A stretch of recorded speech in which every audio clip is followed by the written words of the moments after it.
দয়াময় আল্লাহ যিনি কোরআন শিক্ষা দিয়েছেন,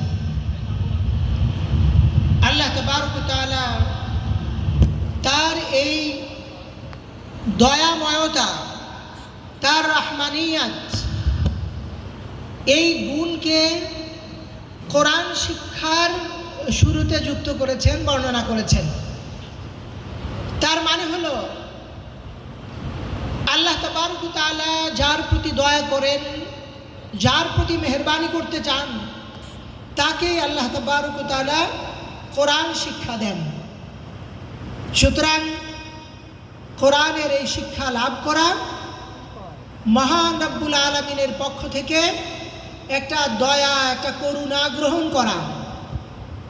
আল্লাহ তাবারক ওয়া তাআলা আমাদের সমাজের প্রতিটা সন্তানকে কোরআনের শিক্ষায় শিক্ষিত করবার তৌফিক দান করেন।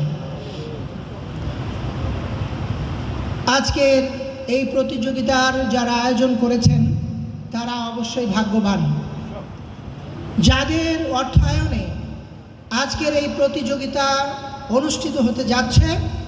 নিশ্চয়ই আল্লাহ তাবারক ওয়া তাআলা তাদের উপার্জিত অর্থকে কবুল করেছেন, পছন্দ করেছেন। নতুবা বহু মানুষ তাদের অর্থ হলে, টাকা হলে, উপার্জন ভালো হলে তারা অনেক অপ্রীতিকর কাজে, আল্লাহ পাকের নাফরমানির কাজে তারা অর্থ ঢেলে দেয়। বহু মানুষ তারা তাদের অর্থ নাফরমানির কাজে ব্যয় করে।